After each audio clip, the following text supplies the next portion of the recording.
Muy buenas tardes, bienvenidos a Estado Nacional. Hoy domingo 27 de junio, día en el que el Partido Unidad Social Cristiana está realizando su convención interna con el fin de escoger a quien le representará en las próximas elecciones nacionales como candidato a la presidencia de la República. Aquí en Estado Nacional le seguiremos el pulso a esta convención, veremos cómo han estado las incidencias durante el día. También haremos un recorrido en cifras sobre el desempeño histórico del Partido Unidad Social Cristiana en elecciones nacionales. Y además conversaremos con los precandidatos en esta recta final, hoy, que es el último día para convencer al electorado. Vamos a iniciar con un pase en vivo con nuestro compañero de Telenoticias, Álvaro Sánchez, quien se encuentra en el Hotel Radisson, donde está la cúpula logística del Partido Unidad Social Cristiano. Buenas tardes, Álvaro, cuéntenos cómo va el reporte de incidencias durante el día de hoy en esta primera parte de la convención. Buenas tardes, Liliana, a usted y a todos los amigos televidentes. Un total de 539 centros de votación fueron abiertos desde esta mañana. Eran 542, pero hubo problemas aparentemente en 3 de ellos para la apertura. De hecho, acá en Telenoticias conocimos el caso de la escuela Fray José Antonio de Liendo y Goicoechea, donde algunas personas se quejaron del atraso para poder emitir su voto. Estamos viendo precisamente imágenes que captamos durante esta mañana en algunos centros de votación. Es importante indicar que dentro de algunos minutos estará con nosotros don Randall Quiroz, quien es el presidente del Comité Ejecutivo del Partido Unidad Social Cristiana. Acá, como usted decía, en el Hotel Radisson es donde ellos han dispuesto para mantenerse reunidos durante el día y ver todo este tema de las incidencias. Como les decía, en ese centro educativo conversamos con algunas de las personas. Veamos. Pareciera que la democracia nuestra, lejos de fortalecerse, se debilita.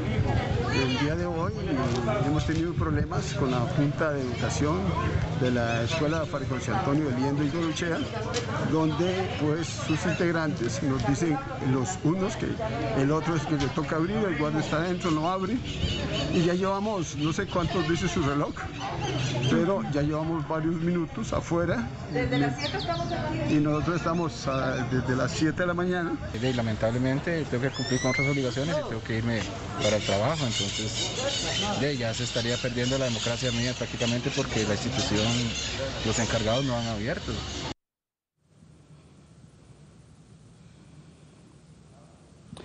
Son algunas de las incidencias que se presentaron durante esta mañana en algunos de los centros de votación. Compañeros de Telenoticias han seguido desde esta mañana a don Erwin Macís, Pedro Muñoz y doña Linet Saborío, quienes han visitado algunos centros de votación, incluso ya emitieron su voto. Importante indicar que sufrió un ataque el servidor que se está utilizando para este día de elección y también en donde se van a generar el conteo al final de la noche, al final de la noche precisamente del día de hoy. Sin embargo, nos indicaban que esto ya fue solucionado y en cualquier momento volvería a funcionar este servidor que, como repito, a eso de las 5 de la mañana se enteraron que estaba generando muchas visitas y que se habría generado precisamente un ataque a este servidor que estaba utilizando el Partido Unidad Social Cristiana. Será cuestión de minutos para que llegue don Randall Quiroz, presidente del Comité Ejecutivo del Partido Unidad Social Cristiana, y que nos cuente un poco más acerca de las incidencias que se han generado en los diferentes centros de votación a lo largo y ancho del país. Liliana. Muchísimas gracias, Álvaro. Volvemos más adelante con usted con este reporte y entendemos también que el Partido Unidad Social Cristiana anunció ayer que una parte, porque hoy se está eligiendo en la convención no solo al quien va a representar al partido como candidato presidencial, sino también se está realizando el proceso de distritales, y ese proceso en algunos centros de votación se va a tener que hacer posteriormente por un tema logístico. Vamos a conversar de eso después al regresar. Pero como les decíamos, el día de hoy vamos a conversar en esta recta final con los candidatos. Y está con nosotros en primera instancia el candidato Pedro Muñoz.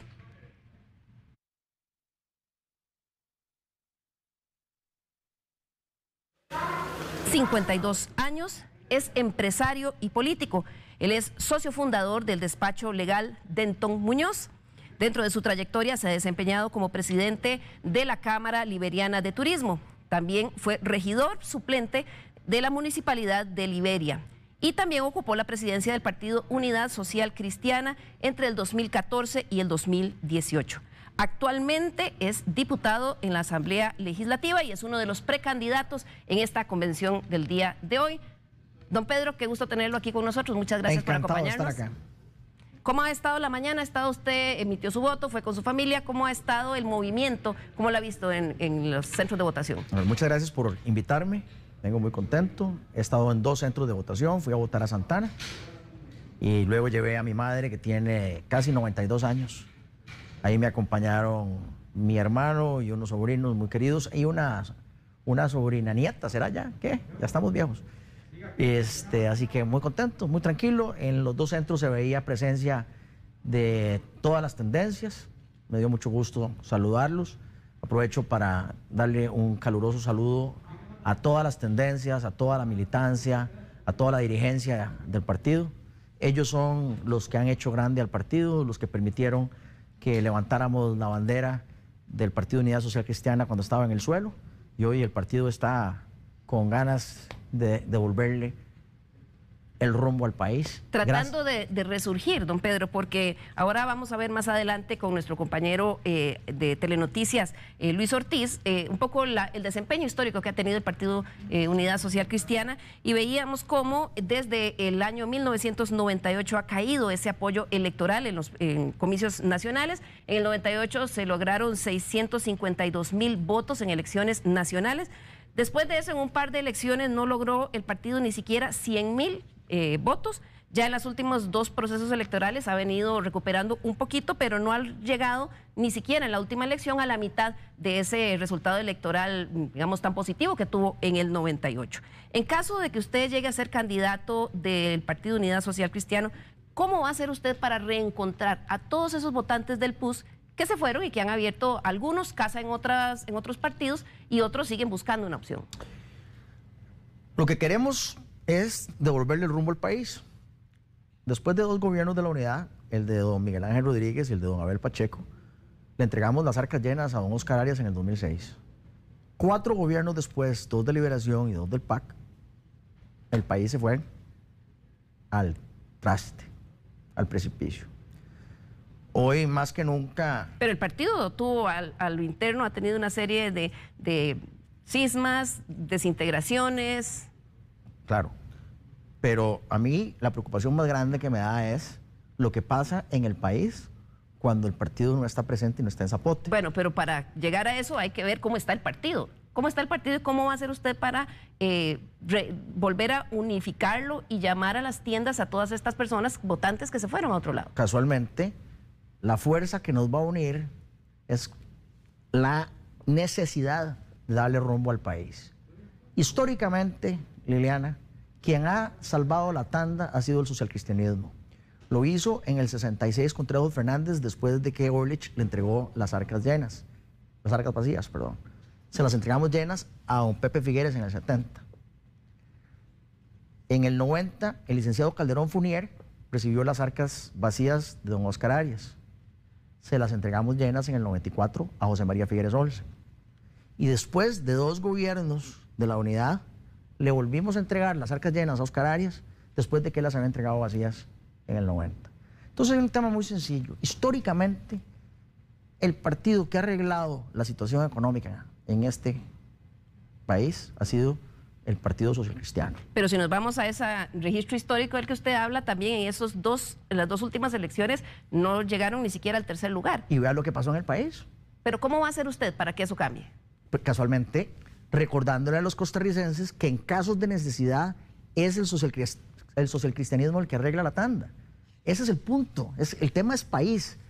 La amalgama se logra por la necesidad de darle rumbo al país. Y el país hoy se da cuenta del error histórico que fue no apoyar al PUSC en las últimas elecciones. Claro. Para darle rumbo al país, como usted dice, evidentemente hay una agenda que tiene el Ejecutivo, que lleva a cabo mediante decretos y demás, y otra que tiene que ejecutar negociando con la Asamblea Legislativa. Durante los últimos años, muchas de las iniciativas del Ejecutivo no llegan a buen puerto porque cuando llegan al Congreso no logran consenso. De eso se ha quejado el presidente Carlos Alvarado y también se han quejado las fracciones en la Asamblea Legislativa de que el Ejecutivo no tiene un buen manejo de la negociación política. En caso de que usted llegara a ser el candidato, o más bien en caso de llegar a ser presidente de la República, ¿cómo lidiaría usted con ese Congreso que tiene características como el que usted integra ahora? Los presidentes de la República últimos han dejado de gobernar con los sectores de este país. Abandonaron a las cooperativas, abandonaron a las asociaciones de desarrollo, abandonaron a las organizaciones de la sociedad civil, abandonaron a todas las comunidades. No se puede gobernar únicamente desde Zapote y desde la Asamblea Legislativa. Por eso el país no tiene rumbo. Yo voy a gobernar desde los sectores y con los sectores. Ese es el músculo que se necesita para gobernar este país. Claro, pero en el Congreso, que ahí no es con sectores, sino es con fracciones legislativas. Sobre todo porque su estilo es, usted mismo lo ha dicho, frontal, franco, directo. ¿Cómo tender puentes con un Congreso así? El Congreso reacciona, son representantes de la sociedad civil y de los sectores. Entonces, hay que darle dirección al país de abajo hacia arriba para que los representantes populares caminen en la dirección que el pueblo quiere. Lamentablemente, los últimos gobiernos han pretendido gobernar de arriba hacia abajo estructuralmente y por eso es que hay ingobernabilidad. Bueno, pero mayo de 2022, digamos que usted ganó las elecciones y llega al Poder Ejecutivo y tiene el Congreso quizás muy similar al que está ahora, muy fraccionado. ¿Cómo va a lidiar usted con eso? Vamos a tener una visión consensuada con el país y con los sectores. El país y los sectores le van a poner presión a los 57... Pero ¿no suena eso un poco bucólico, don Pedro? Porque decir vamos a consensuar, el presidente Carlos Alvarado también dijo que iba a consensuar, hizo todo un proceso de diálogo nacional y no ha sido posible, incluso con la fracción de ustedes, ahora que llegó la ley de empleo público y ustedes no la han aprobado. Lo hizo tardíamente y lo hizo para las cámaras de televisión. No lo hizo oportunamente y no escuchó tampoco a los sectores. Entonces, el problema de don Carlos Alvarado no se puede, el problema político, de manejo político de don Carlos Alvarado, al que usted acaba de hacer referencia, no se le puede achacar a los demás. Lo que es más, don Carlos Alvarado dilapidó la buena voluntad de una asamblea legislativa que votó a favor una ley de fortalecimiento de las finanzas públicas. Nosotros le dimos el beneficio de la duda, le dimos la confianza y le dimos la mano y él se cogió hasta el codo. Él dilapidó la confianza política que le dimos desde la Asamblea. ¿Cómo lo haría usted diferente? En el Congreso, porque usted me dice, vamos con los sectores desde abajo, no me parece que sea como concreto en términos de estrategia de manejo político en el Congreso. Usted me está hablando más de táctica del manejo político en el Congreso. Yo le estoy hablando casualmente de estrategia en el manejo político. Cuando el país es claro en una votación, cuando los sectores se manifiestan, cuando los sectores sociales se manifiestan y tenemos una visión que seguir, entonces al Congreso no le toca más que seguir esa visión. Usted me está hablando propiamente del proceso de negociación, del acercamiento a las fracciones, pero eso es la parte táctica. Hay una parte estratégica de visión, que es lo que ha hecho falta. No se puede negociar a punta táctica, no se puede gobernar un país a punta táctica. Necesitamos una gran visión país. Y ahora sí, con la gran visión trazada, ahora sí vamos a la parte táctica de la negociación.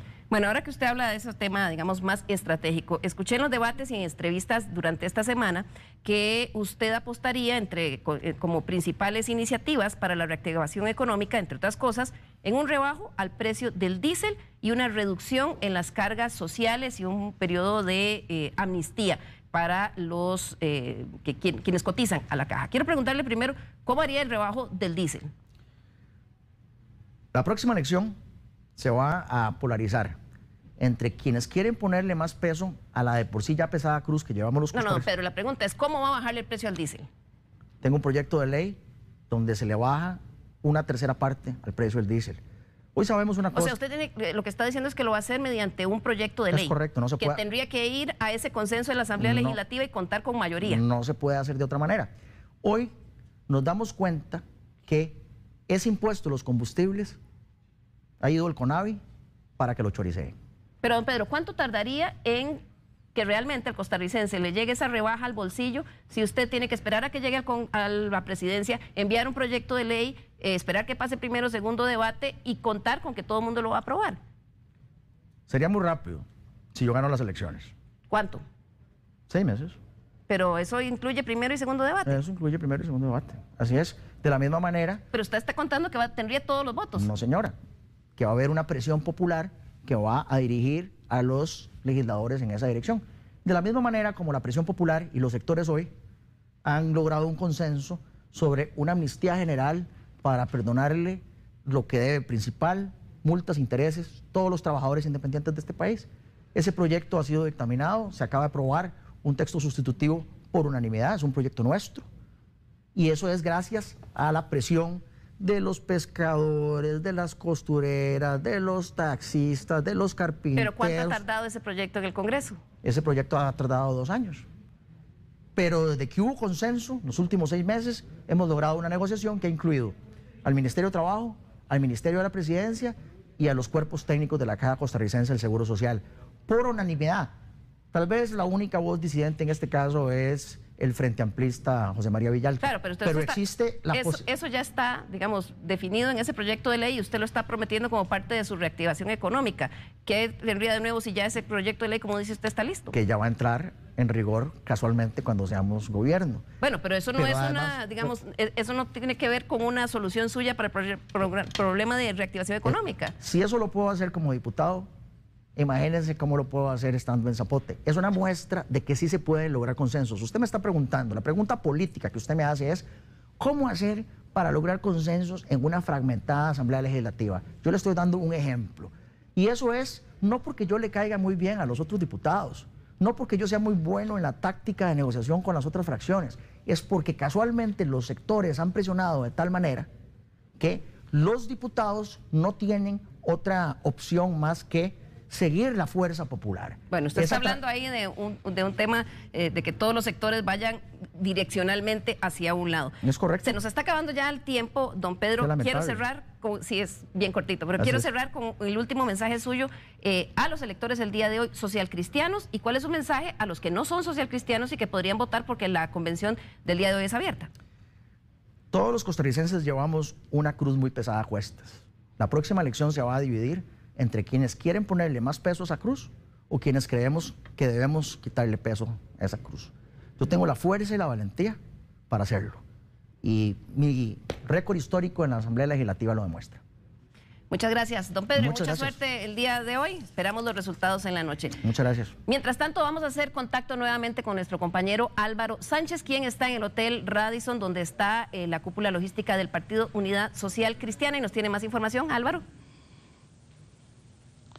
Gracias, Liliana. Vamos a ampliar algunos de los temas que analizábamos al inicio de la edición, al inicio de este programa, con don Randall Quiroz, quien es el presidente del Comité Ejecutivo del Partido Unidad Social Cristiana. Tal vez en este momento lo que más ocupa a las autoridades del partido es el tema del ataque que sufrió el servidor, don Randall. Efectivamente, nosotros tratamos de modernizarnos, mandar al Partido Unidad Social Cristiana al siglo XXI. Se compró todo un sistema de cómputo, el cual facilitó mucho el uso de la inscripción de papeletas distritales para que la gente no tuviera que desplazarse desde fuera del área metropolitana al Valle Central. Esto, sin embargo, también lo dimos a conocer, se les dijo que era a través de cirielpus.com, donde voto, donde se podían ir las personas. Tuvimos una alerta desde las 5:30 de la mañana de que estábamos sufriendo ataques al servidor. Se tuvo que robustecer y dar mayor ampliación. Volvió muy lento el servidor en las primeras horas de la mañana y nosotros estaríamos esperando que a eso ya a las 12:20 de este mediodía ya el servidor esté funcionando. ¿Eso podría afectar un poco el desenlace y ese parámetro que ustedes tienen de las 6:30 de la tarde de empezar a dar resultados? Esperaríamos que no, y por eso fue que lo sacamos durante hora y media el funcionamiento, precisamente para robustecerlo, para tratar de darle toda la seguridad y que eso no vaya a afectar el cierre de las elecciones, que todo el mundo va a estar esperando los resultados. Nosotros creeríamos que ya el primer corte a las 6:30 y ya definitivamente como a eso a las 8:30. Me decía usted que venía a hacer un recorrido. ¿Cómo ha visto la situación, por lo menos acá en la zona de San José? Mire, muy bien, muy entusiasta. Se nota la participación de las 2,000 papeletas a lo largo y ancho del país. Los reportes que tengo fuera de la GAM es que empezaron desde las 9 de la mañana a haber filas en lugares como en Batán, de igual forma en lugares de Quepos, Y en el área metropolitana que recorrí, lo que era Escazú, Santana, San Pedro, la participación a eso de las 11:15 de la mañana era bastante impresionante. Ha habido mucha gente movilizándose, hay un gran entusiasmo, mucho motivado por los delegados distritales, al igual que ya están buscando eso mismo para las asambleas provinciales y nombres que ya se postulan como posibles candidatos a diputados. Incidencias, ahora pues acá informábamos sobre una escuela donde algunas personas no duraron mucho tiempo tratando de emitir su voto. ¿Qué incidencias ha tenido con respecto a eso? Mire, muy pocas, sí sabemos en Goicoechea que hubo una discrepancia con la directora y la junta administradora, de igual forma en la Unión, en Dulce Nombre, llegó tarde lo del Ministerio de Salud para el aval y la regulación anti-COVID, pero a eso ya de 45 minutos, 50 minutos después de la hora todas están en funcionamiento. Muchas gracias a don Randall Quiroz, quien es el presidente del Comité Ejecutivo del Partido Unidad Social Cristiana. Liliana, es la información que tenemos. Desde acá vamos a permanecer pendientes. Muchas gracias, Álvaro, por todos estos detalles. Vamos a seguir pendientes de todo lo que sucede en el transcurso de la tarde. Y ahora quiero darle el pase a nuestro compañero de Telenoticias, Luis Ortiz, quien nos ha preparado toda una serie de información para entender un poco el recorrido histórico del Partido Unidad Social Cristiana en cifras en los últimos procesos electorales. Buenas tardes, Luis, ¿cómo está? Liliana, muchísimas gracias. Si bien el calderonismo es de larga data en nuestro país, el Partido Unidad Social Cristiana es mucho más joven. Vamos a ver la siguiente información que refleja muy bien el tema de la participación de la Unidad Social Cristiana. Desde 1986, cuando es la primera vez como partido político que participa la Unidad Social Cristiana, esta agrupación tiene 9 participaciones. De esas 9 ha ganado la presidencia en 3 ocasiones y ninguno de sus presidentes ha sido reelecto en el cargo. Los 3 han sido distintos. ¿Cuáles han sido las victorias de la Unidad Social Cristiana en estos periodos? Vamos a verlo de inmediato, porque la primera victoria se presentó en el año 1990, cuando tienen el porcentaje más grande del voto válido en las elecciones presidenciales. Un 51.5% es lo que obtiene el PUSC en esa elección. 8 años después, Miguel Ángel Rodríguez gana la presidencia con un 47% del voto válido y la segunda votación más alta que haya obtenido la Unidad Social Cristiana en su historia. Mientras que 4 años después se dan varias particularidades. Primero, es la primera y única vez que el PUSC obtiene 2 periodos presidenciales consecutivos y además es la primera vez que un presidente, un candidato a presidente gana la elección, pero no llega a ese 40% necesario y debe ir a segunda ronda, que es el caso de Abel Pacheco. Además, es el primer candidato a la presidencia que gana el puesto en una segunda ronda electoral. Vamos a repasar además quiénes son esos presidentes que ha elegido el Partido Unidad Social Cristiana. Hablamos del hijo del reformador social de nuestro país, Rafael Ángel Calderón Fournier, quien gobernó del año 1990 a 1994, le ganó esa elección y en segundo lugar quedó Carlos Manuel Castillo de Liberación Nacional. 8 años después, quien gana la presidencia es el doctor Miguel Ángel Rodríguez Echeverría, que se presentaba por segunda vez en una elección presidencial y derrota al que queda en segundo lugar, José Miguel Corrales del Partido Liberación Nacional. Y el tercer presidente que elige la Unidad Social Cristiana ocurre en el año 2002, cuando en segunda ronda Abel Pacheco de la Espriella gana la presidencia, derrotando en segunda ronda a Rolando Araya Monge del Partido Liberación Nacional. Estos son los datos estadísticos. Más adelante veremos esa evolución que tuvo la Unidad Social Cristiana desde su primera elección hasta la más reciente, que es la del año 2018, Liliana. Muchas gracias, Luis, con este importante aporte que nos ayuda a entender un poco la trayectoria del partido de una forma tan clara con las cifras. Bien, y continuamos aquí en Estado Nacional con las entrevistas a los precandidatos del partido hoy en esta convención. Nos acompaña ahora don Erwin Macís. Don Erwin es diputado.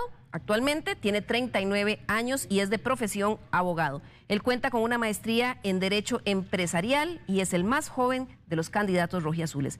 Su experiencia política la ha desarrollado desde el gobierno local de San Mateo, donde fue alcalde durante 8 años. Actualmente es diputado y ocupó la jefatura de la fracción social cristiana. Muy buenos días, don Erwin. Muchas gracias por acompañarnos. ¿Cómo ha estado su mañana? Usted votó hoy en mi tierra, en Palmares, ¿verdad? Así es. Pues la mañana muy bonita. Inicié con un desayuno en Atenas con mi familia. Y después inmediatamente me desplacé a Buenos Aires, sí, a Palmares. Ahí fui con mi esposa y con mis 2 hijas. Fuimos a votar. Estuvimos compartiendo un ratito con la dirigencia. ¿Cómo estaba el movimiento en las urnas allá por Palmares? ¿Frío todavía en la mañana? ¿O? Sí, estaban empezando los primeros votos, pero yo quería votar de primero incluso para que me diera también oportunidad de hacer otros recorridos en otras escuelas. Fui a la escuela del centro. Después de ahí nos vinimos para Sarchí. Ya había movimiento, ya había bastante gente que estaba llegando a votar. Me recibieron con una cimarrona, entonces lo disfrutamos mucho. Le pusieron un poquito de calor a la mañana. ¿Cuánta gente cree usted, don Erwin, digamos en términos realistas, que vaya a votar el día de hoy?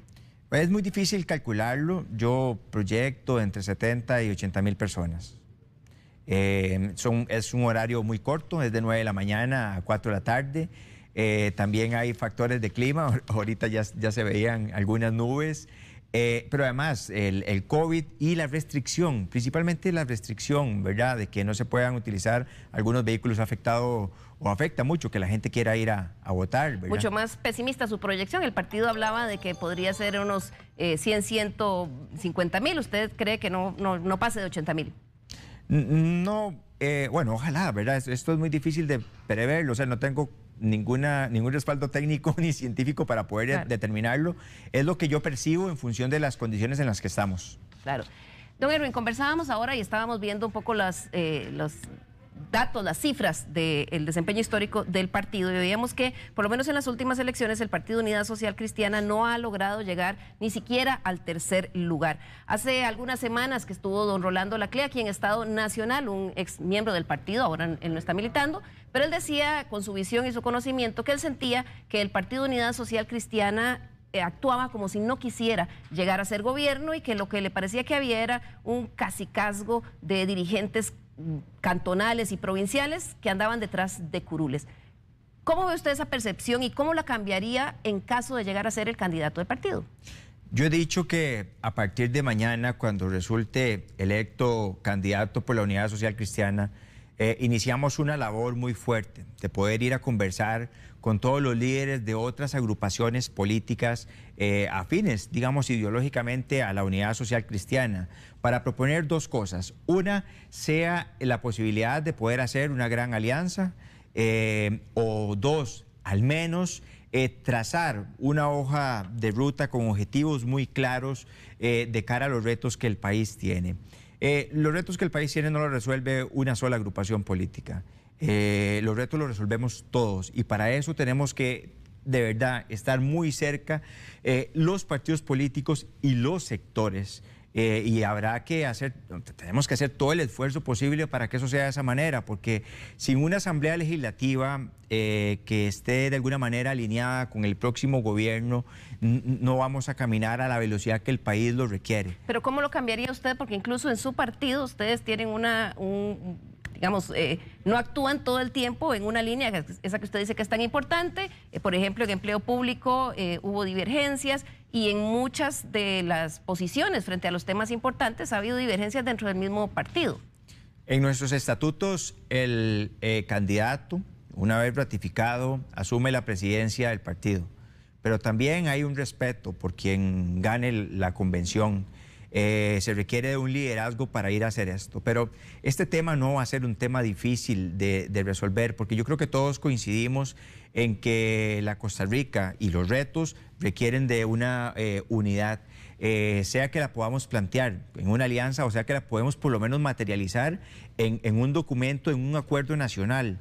Ya han habido algunos intentos en el pasado, incluso suscrito por diferentes partidos políticos, pero no ha sido suficiente. Me parece que al menos, digamos, tenemos que tener un acuerdo de los distintos diputados de las diferentes agrupaciones políticas para poder caminar. El país en algún momento debería caminar hacia otro sistema, un sistema más, al menos semiparlamentario, que permita la gobernanza, pero como hoy no lo tenemos, sí es muy importante unirnos. Yo voy a hacer un esfuerzo muy grande a partir de mañana para poder lograr unificar muchos partidos y muchos líderes principalmente. ¿Y usted cree que es cierto eso que mencionaba don Rolando Laclé, de que lo que había eran cacicazgos, o lo que hay son cacicazgos que andan detrás de curules nada más?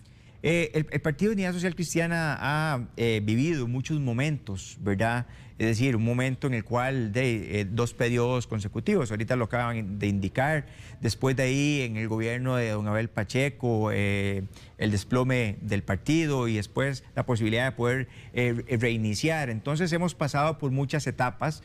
Puede ser que la percepción sea esa, que se nos olvidó ganar, que se nos olvidó soñar, que se nos olvidó cómo poder darle una solución a los problemas de este país, cómo poder resolver la pobreza extrema, la vivienda. Pero yo me he encargado de devolver un poco de ese optimismo con muchísima fe a muchos socialcristianos que hoy creen en mis propuestas. Y bueno, yo estoy muy convencido en que la Unidad Social Cristiana va a ser un actor importante y trascendental de cara a los retos que tiene este país.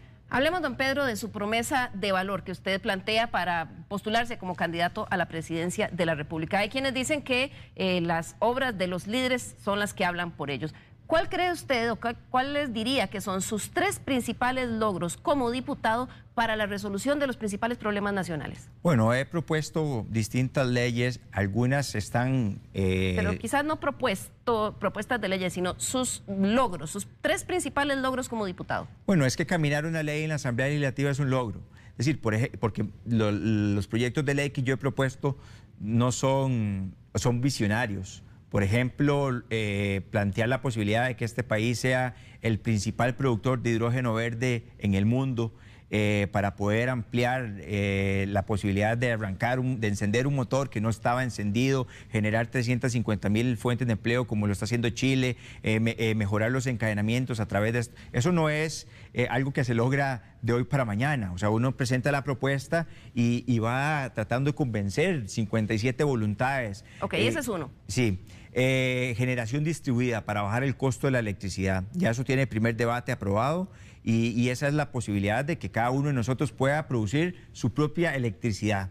Tenemos una electricidad muy costosa y la única forma, yo de verdad que he explorado todas las formas posibles para poder bajar el costo de la electricidad y la única que encuentro o que encontré es esa. No, pero hay un problema grave que tiene el país y lo han planteado los generadores de electricidad privados que y han insistido, sobre todo en los últimos meses, que el ICE dejó de comprarles a pesar de que la tarifa que ellos pueden darle es más barata y que incluso dejó de comprarle a generadores que están produciendo con agua para generar electricidad con hidrocarburos, porque así está en la ley. ¿No sería más importante cambiar eso que este otro proyecto? No, porque la ciencia y la técnica van caminando hacia eso. Es decir, Costa Rica no puede despegarse del resto del mundo. El costo de los paneles de hace 10 años, por ejemplo, era casi 6 veces mayor al costo de los paneles el día de hoy. Entonces, si la ciencia y la técnica y el mundo va evolucionando hacia poder producir electricidad más barata a través, por ejemplo, de los instrumentos fotovoltaicos, tenemos que ir en esa sintonía. Despegarnos de eso me parece que es un error y yo sí creo que sí hay que mejorar las condiciones, digamos, del ICE, hay que volverlo productivo. Es decir, productividad es hacer más con lo mismo o hacer lo mismo incluso con menos, ¿verdad? Claro. Ok, dice usted que son 2 de sus principales logros, el proyecto de ley para convertir a Costa Rica en un productor de hidrógeno verde, de segundo de generación distribuida, ¿y el tercero? Yo propuse, y esto ya sí es ley, la posibilidad de que el país mermara o tratara de impactar menos el ambiente a través del uso del plástico. De camino y entendí muchísimas cosas que no estaban bien en el proyecto o que tal vez eran excesivamente visionarias. Pero sí logramos, por ejemplo, que las botellas estas de plástico tengan un grosor menos, de que no se utilicen pajillas y además de introducir, digamos, en la educación de este país, en la currícula, la posibilidad de que nuestros hijos reciban, digamos, mucha formación en el tema de ambiente. Y creo que eso es súper importante para todo el país, la contaminación que el país ha estado recibiendo en nuestros mares, en nuestros ríos, tenemos que hacer un esfuerzo para poder mitigarla. O sea, sus 3 principales logros serían 2 proyectos de ley propuestos y uno que ya empezó a avanzar. Que es Ley de la República.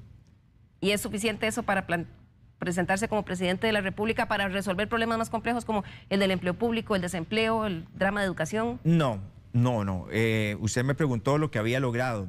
La propuesta que yo tengo para los retos del país son otras. O sea, la reactivación económica que yo estoy planteando lleva 3 o 4 proyectos muy importantes. Por ejemplo, el Fondo de Reactivación Económica. Yo estoy planteando 500 millones de dólares para poder reactivar esta economía. Para que la economía suba o crezca, tiene que ir de la mano con capacidad, digamos, de créditos, pero créditos con intereses bajos, créditos sin intermediación bancaria, créditos que puedan llegarle a los más afectados por la pandemia, a los que tenían un hotel, un restaurante, una barbería, una cafetería, esa gente que no ha podido trabajar por mucho tiempo. Eso es absolutamente indispensable para que el país salga adelante.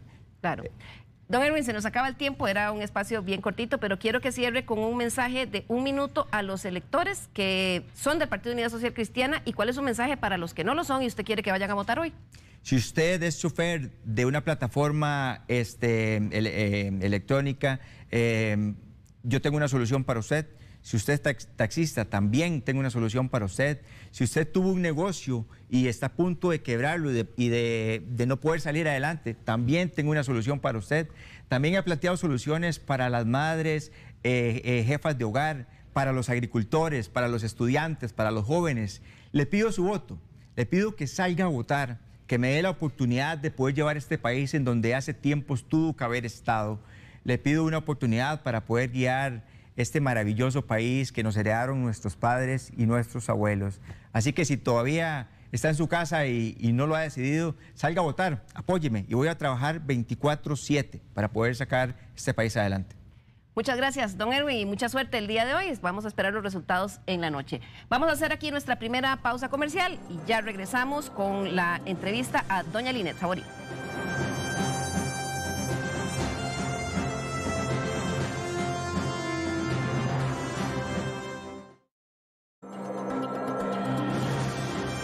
Gracias por continuar con nosotros hoy que estamos llevándole el pulso aquí en Estado Nacional a la convención del Partido Unidad Social Cristiana. Vamos de nuevo con nuestro compañero Luis Ortiz de Telenoticias, quien nos está dando un panorama de cómo ha sido el desempeño y la evolución del apoyo electoral al Partido Unidad Social Cristiana en las últimas elecciones. Luis.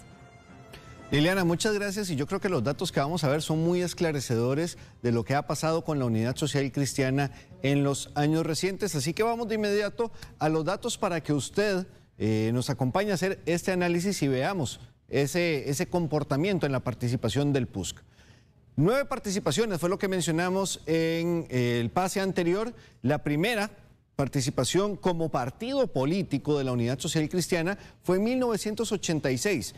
Pierde la elección, pero obtiene un 45.8% de los votos. 542,000 votos fue lo que obtuvo la Unidad Social Cristiana en esa elección del año 86, que finalmente gana Oscar Arias Sánchez. En el 90, como vimos, la Unidad Social Cristiana obtiene su primer victoria. Casi 700,000 votos es lo que obtiene Rafael Ángel Calderón Fournier en esa elección, un 51.5% de los votos válidos de esa elección de febrero del 90.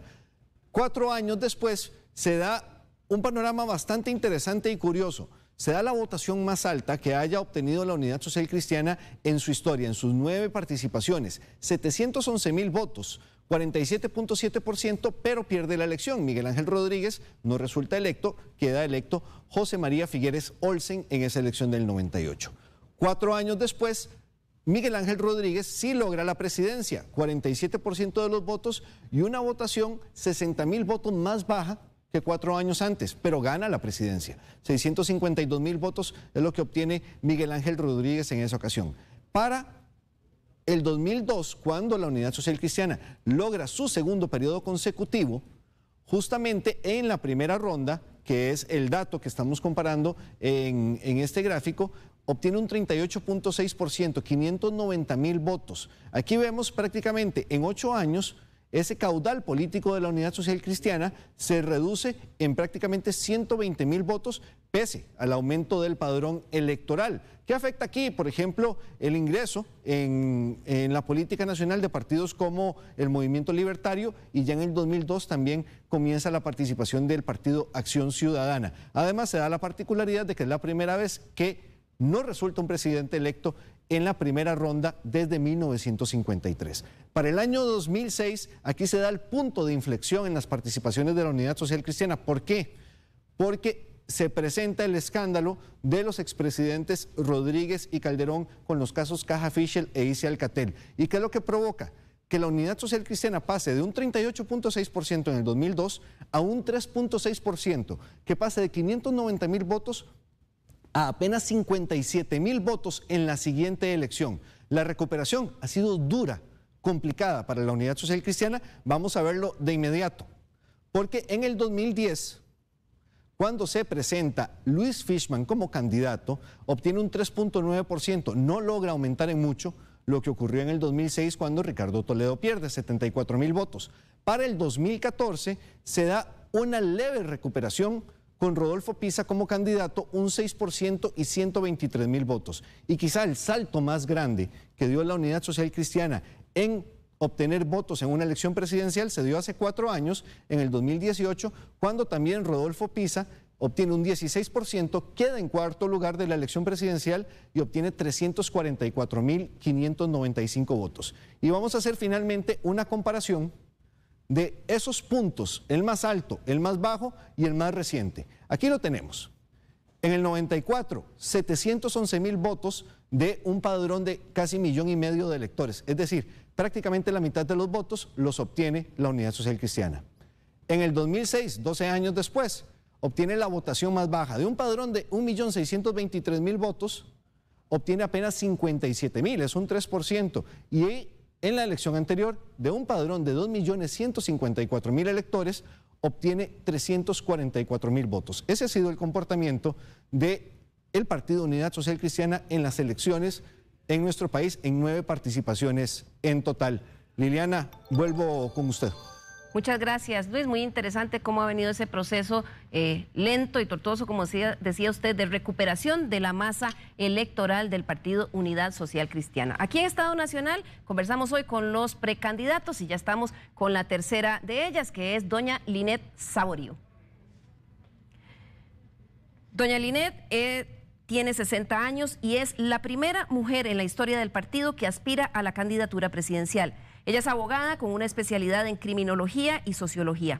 Desarrolló una trayectoria profesional durante 18 años en el Poder Judicial, en donde, entre otros cargos, fue directora general del organismo de investigación judicial, jefe de la Oficina de Asuntos Internos y secretaria general del Poder Judicial. Ella acompañó a Abel Pacheco en su fórmula presidencial, donde se desempeñó como vicepresidenta de la República en el periodo 2002-2006. Ahí ocupó también por recargo los puestos de ministra de Planificación y ministra de la Presidencia. Muy buenos días, doña Linet, muchas gracias por estar con nosotros. Muchísimas gracias, Liliana, por la invitación y a todas las personas que nos están viendo, pues un atento saludo. ¿Cómo ha estado su recorrido el día de hoy? Usted fue a votar y ¿cómo ha visto el movimiento? Nos decía ahora don Erwin Macís que él creía que no iba a haber una participación tan masiva como quizás esperaban algunos dirigentes del partido.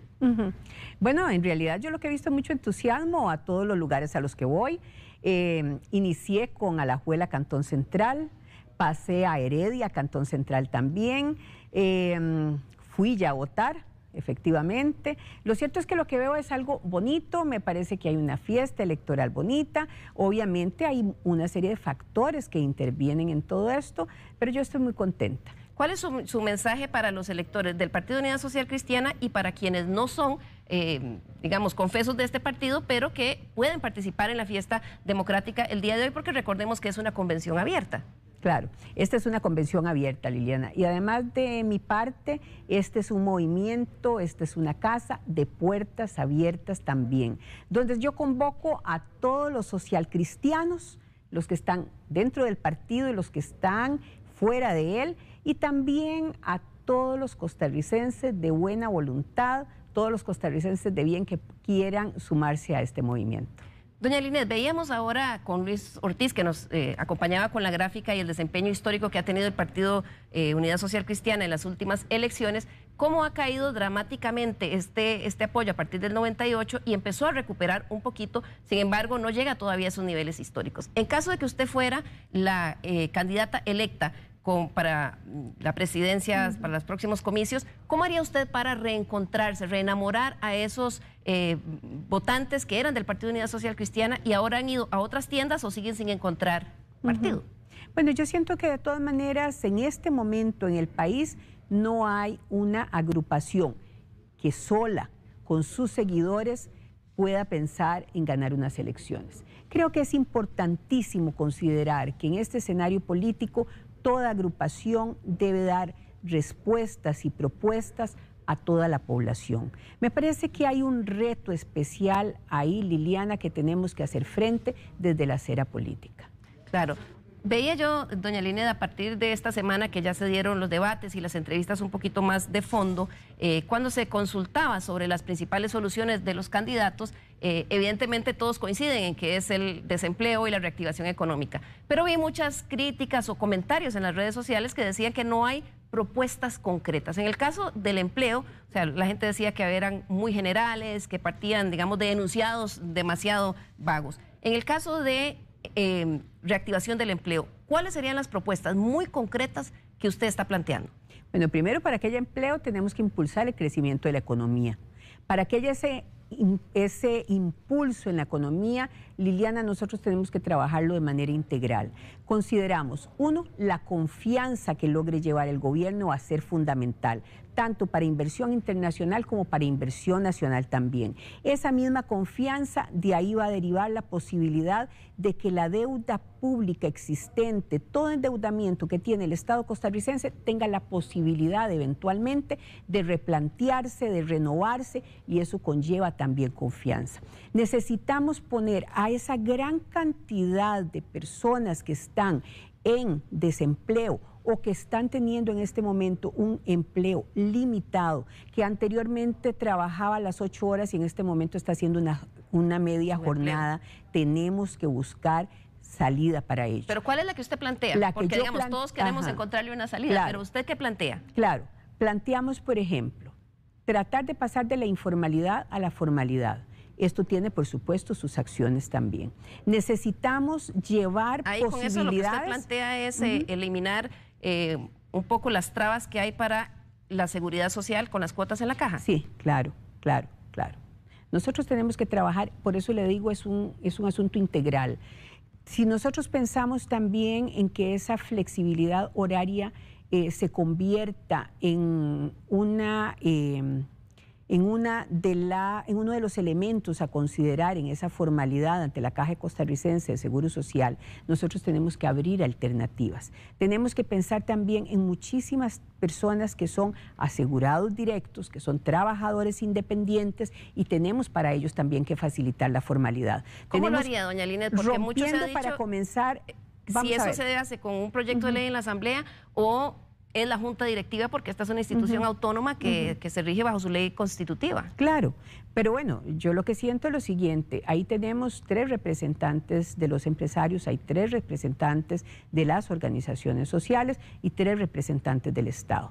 El asunto es que lo que nosotros no podríamos es considerar que al ser una Junta Directiva, entonces ya dejamos totalmente fuera la posibilidad de trabajar en un tema que resulta esencial. El gobierno tiene necesariamente que gobernar, y parte de gobernar es dialogar con aquellas personas que tengan que tomar las decisiones para que las cosas marchen. Así es que entonces ahí tenemos un elemento más que hay que hacer. Tenemos que buscar acuerdos y alianzas importantes con todos los diferentes sectores poblacionales y también con las instituciones. ¿Cómo hacerlo, doña Linet? Porque el presidente Alvarado ha tratado de hacerlo, abrió un proceso de consenso nacional, de diálogo nacional, y ha sido muy, muy difícil que todos los sectores se puedan poner de acuerdo, incluso para salir del problema fiscal que tenemos. ¿Cómo lo haría usted?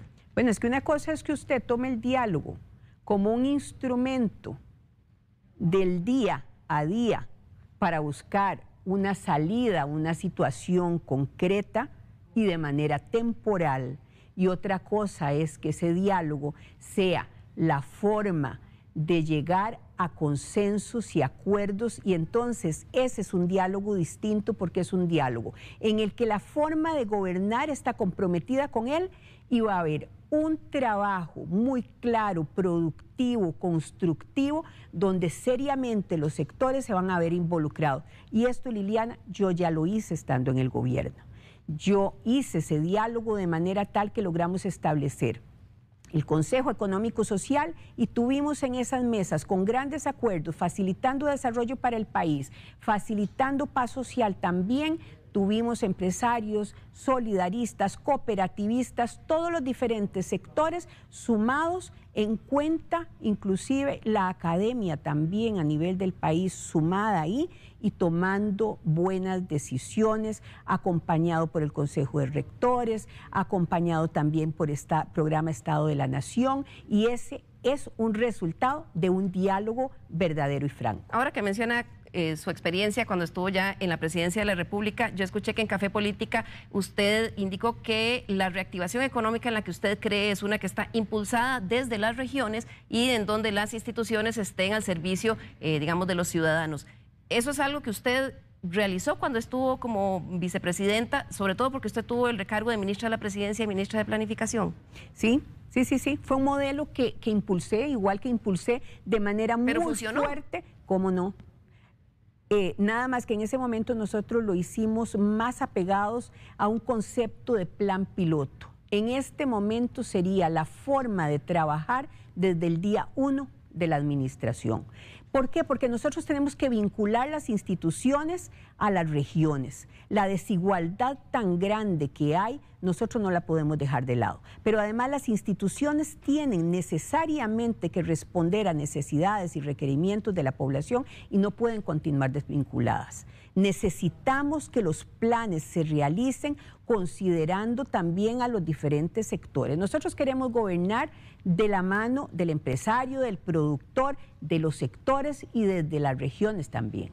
Claro, ya para terminar, doña Linet, porque se nos va acabando el tiempo, usted en caso de ser electa candidata, ¿en qué posición pondría a los otros precandidatos, a don Pedro y a don Erwin Muñoz? Y en caso de no ser electa, ¿usted en qué rol se vería jugando en la, digamos, papeleta que presentaría el Partido Unidad Social Cristiana? Bueno, en realidad la papeleta que presente cada candidato me parece que corresponde a ese candidato elegir las personas que le van a acompañar. Y me parece que estamos aún muy lejanos de lograr hacerlo, en el tanto que esto apenas iniciaría mañana un curso político de una nueva etapa. ¿Cómo recompondría usted el Partido de Unidad Social Cristiana? Porque ahora conversaba con don Erwin una frase que nos dijo don Rolando Laclé, que estuvo aquí en Estado Nacional hace unas semanas y decía que él no veía al Partido Unidad Social Cristiana con una visión ni siquiera de querer ganar y que lo que él sentía era que había un cacicazgo de liderazgos cantonales y provinciales buscando curules. Bueno, pues yo lo que veo es un Partido Unidad Social Cristiana con las ideas políticas justas, un Partido Unidad Social Cristiana que tiene experiencia, que sabe manejar crisis y que en el último gobierno lo que mostramos es que además manejamos las finanzas como corresponden, con toda seriedad y que logramos establecer paz social, que tenemos la capacidad para administrar adecuadamente y que por lo tanto yo concluyo señalándole, tenemos la vocación para gobernar, tenemos la capacidad para gobernar y tenemos la experiencia para hacerlo y por eso yo los invito efectivamente a que salgan a votar y que mañana iniciemos un movimiento político esperanzador.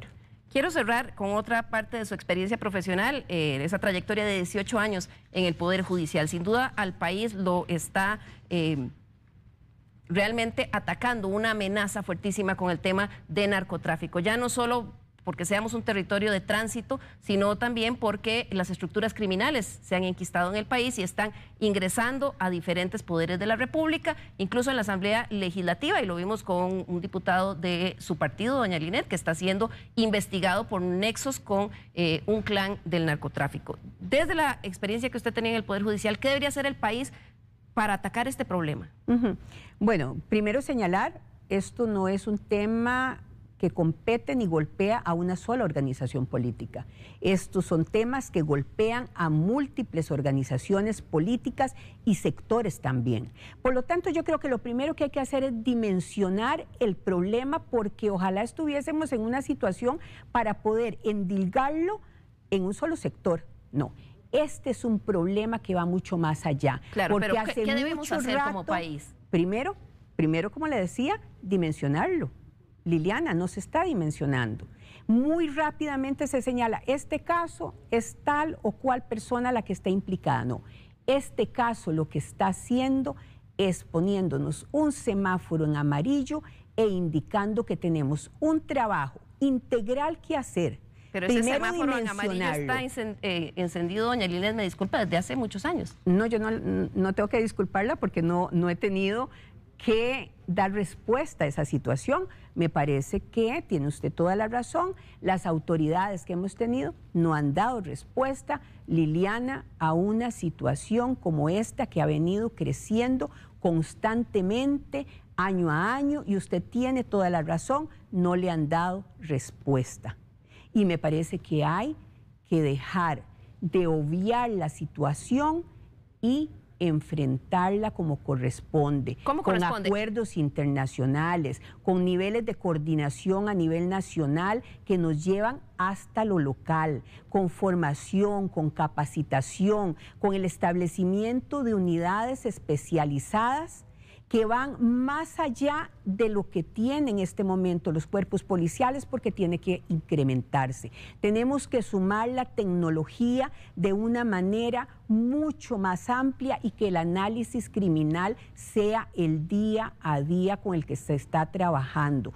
Políticas migratorias muy claras también, operativos policiales que involucren no solamente un cuerpo policial, sino cuerpos de tarea o trabajos conjuntos que tienen también que ser parte del día a día. Y yo le voy a señalar además, una de las necesidades fundamentales que tenemos que cubrir son los equipos de trabajo.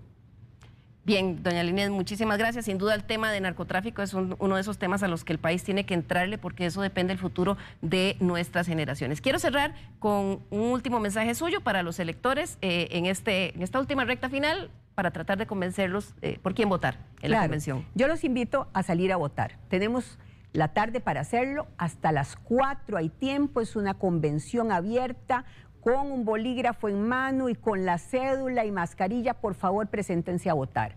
Es importante porque necesitamos un cambio. Hay que innovar la institucionalidad del país y hay que poner las instituciones a trabajar al servicio de los ciudadanos. Y yo los invito, por favor, y con todo respeto les pido su apoyo. Quiero un gobierno inclusivo, un gobierno respetuoso de los derechos humanos, un gobierno que nos permita continuar avanzando, llevando desarrollo y llevando la posibilidad de que todos tengamos un país mucho mejor. Muchas gracias, doña Linet, y mucha suerte. Esperamos los resultados esta noche. Un gusto, Liliana. Bien, y vamos de nuevo. Muy bien. Gracias. Vamos de nuevo con nuestro compañero de Telenoticias, Luis Ortiz, que nos tiene más detalles de esa trayectoria política del Partido Unidad Social Cristiana en las elecciones anteriores. Gracias, Liliana. En los últimos periodos, el Partido Unidad Social Cristiana ha realizado 2 convenciones, en el año 2013 y en el año 2017. Vamos a ver la información de los resultados, porque la participación va a ser muy importante hoy y es importante que tengamos claro también los números de participación de las convenciones anteriores. Primero vamos a ir al año 2013, cuando Rodolfo Pisa se enfrenta a Rodolfo Hernández, quien este último se termina retirando de la competencia pocos días antes, pero aún así obtiene un 23% de los votos, mientras que Pisa obtiene un 77% en esa convención del año 2013. El total de votos recibidos en el año 2013 fue de 145.000 en la convención de la Unidad Social Cristiana. ¿Qué ocurre 4 años después? En el 2017, Rodolfo Pisa se vuelve a presentar para la convención de la Unidad Social Cristiana, ya lo vamos a ver, y obtiene un 73.1% de los votos, mientras que en ese momento era diputado Rafael Ortiz, obtiene un 26.9% de los votos. Una reducción en la participación en la convención de 113.673 fue lo que llegaron en el 2017 respecto a los 145.000 del 2013. La gran pregunta es, en el contexto de la pandemia y la situación que vive ahora el país, ¿Cuánto será la participación? ¿Cuántos socialcristianos están saliendo a votar en esta convención de la Unidad Social Cristiana? Lo sabremos a partir de las 6:30 de la tarde aproximadamente, cuando se empiecen a dar los resultados, Liliana. Así es, Luis, y ustedes en Telenoticias tendrán los detalles de esos resultados y además de todo el acontecer noticioso del día de hoy. Llegamos así al final de Estado Nacional. Lo esperamos la próxima semana, el domingo a las 10 de la mañana. Muchas gracias.